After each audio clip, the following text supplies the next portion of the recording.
Yo, nouvelle vidéo, nouvelle théorie. Aujourd'hui, on va parler d'une petite théorie que j'ai à vous proposer à propos de l'Ultra Instinct.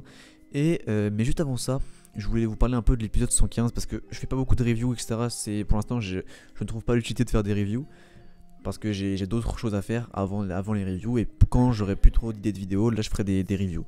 Mais pour l'instant, j'ai plein d'idées, donc pour l'instant, les reviews, je pense que ça viendra plus tard.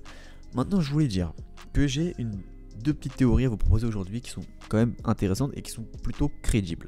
Donc premièrement, avant de vous proposer cette théorie, je voulais revenir sur le fait des Potara, etc. etc. Moi, sachez que je suis pas du tout d'accord avec les Potara. J'étais d'accord jusqu'à l'épisode 114, donc moi je pensais vraiment que si la fusion était autorisée, c'est juste parce qu'ils avaient les Potara sur eux, et du coup, on va dire que c'était autorisé parce qu'ils les avaient sur eux, du coup c'est pas grand chose, vous voyez.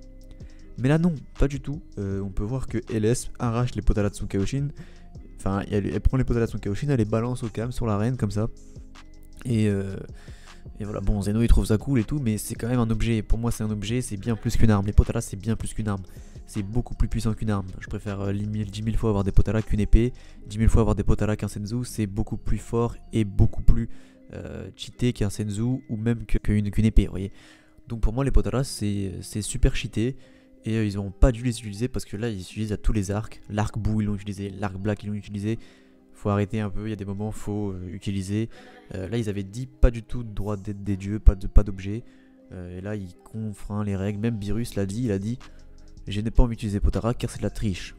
Et Zeno accepte ça comme ça, enfin à partir du moment où Zeno accepte tout, faut pas abuser. Il y a beaucoup de gens qui disent oui mais Roshi aussi, mais en fait là ce que vous n'avez pas compris c'est qu'il n'y a que Roshi qui utilise le Mafuba.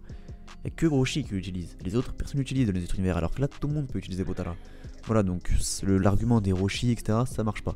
Et pareil pour l'armure du mec, il n'y a que lui qui l'utilise, il n'y a personne d'autre qui peut utiliser une armure pareille. Donc ça ne marche pas. À partir du moment où tout le monde peut l'utiliser, ça ne marche pas. Enfin bref, passons sur les Potara. Maintenant, on va parler de l'Ultra Instinct de Goku. Donc j'ai une petite théorie, comment ça fonctionne.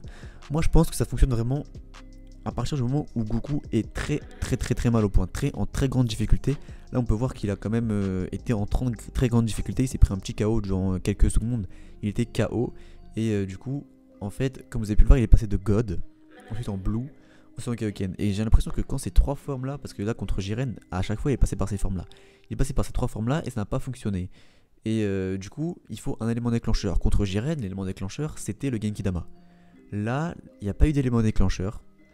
Donc on va dire qu'il faut un élément déclencheur une seule fois, donc le Genkidama, et ensuite il pourra le ratteindre une fois qu'il sera que dans des phases vraiment difficiles où il aura vraiment plus d'énergie, plus de pêche. Là ça s'enclenche. Et là je pense qu'il commence à comprendre un peu comment ça s'enclenche parce qu'il a quand même fait deux fois.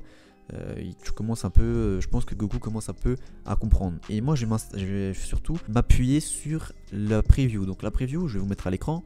On voit très bien que Goku, il y a plein de chaleur, plein de fumée, de buée qui sortent de son corps. Et là, moi, je vous dis un truc. La chaleur, c'est sûr et certain que ça joue avec l'Ultra Instinct. Parce que Whis l'a dit, il y a un problème, c'est cette chaleur. Jiren l'a dit, il a dit cette chaleur, c'est ton point faible, enfin, c'est ta limite. Donc moi, je pense que cette chaleur a sûrement un truc à jouer dans l'Ultra Instinct. Mais justement c'est quoi? Voilà, donc moi en fait je pense que là vous voyez que on le voit avec du bleu. Mais dans les premiers trucs qu'on a vu c'était plus de couleurs, il y avait plus de rouge. Et moi je pense en fait quand il aura maîtrisé l'Ultra Instinct, environ à 50 ou peut-être 70% ou peut-être même 100%, et bah les couleurs en fait vont changer et vont virer au rouge un peu multicouleur, un plus vers le violet multicouleur. Là c'est du bleu. Donc c'est vraiment d'une chaleur très élevée. Et en fait son but à lui de Goku ça va être de diminuer la chaleur. Et en fait la chaleur, vous voyez quand tu brûles quelque chose, bah, la plus élevée d'une flamme je pense que c'est le bleu. Et du coup si tu redescends la chaleur, et bah, ça devient du rouge, etc. Et je pense que le rouge c'est le minimum. Et du coup si Goku arrive à diminuer cette chaleur au minimum, parce que vous avez vu il y a plein de flammes il y a plein de chaleur, il y a plein de fumée sur lui. S'il arrive à diminuer cette chaleur au minimum, et bah, je pense qu'il pourra utiliser le potentiel de l'Ultra Instinct à son maximum. Et du coup réagir beaucoup plus rapidement. Et je pense que quand même là, autant de chaleur en lui, je pense que ça le brûle, etc. Du coup, ça le gêne un peu. En tout cas, dis-moi ce que vous en pensez. Moi, je pense vraiment que ça joue comme ça. Genre, plus c'est rouge, mieux ça sera en fait. Et plus c'est bleu, moins c'est parce que c'est trop chaud. Et du coup, c'est beaucoup plus difficile à utiliser. Voilà, donc c'est ce que j'ai pensé avec ces trucs de chaleur. C'est ce que ça m'a fait penser en fait. Vu qu'on avait eu plusieurs designs, on avait eu du rouge, du bleu, etc. Et moi, je pense que quand il va arriver vers le rouge, et ben là, c'est qu'il maîtrisera encore plus. Et du coup, en fait, il y aura quasiment plus de chaleur pour lui en fait. Voilà, il n'y aura plus de chaleur et du coup, il n'y aura plus de limite. En tout cas, moi, c'est ce que je pense. Je pense vraiment que la chaleur a un rôle à jouer et mieux il maîtrisera cette chaleur, plus il maîtrisera l'ultra instinct en fait.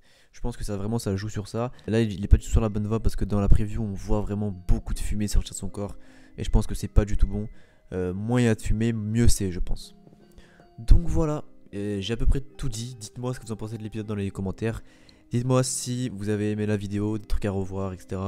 J'espère que la vidéo vous aura plu. Sur ce, n'hésitez pas à Hakai le pouce bleu. Comme d'habitude, je vous souhaite une bonne journée et une bonne soirée. Merci beaucoup.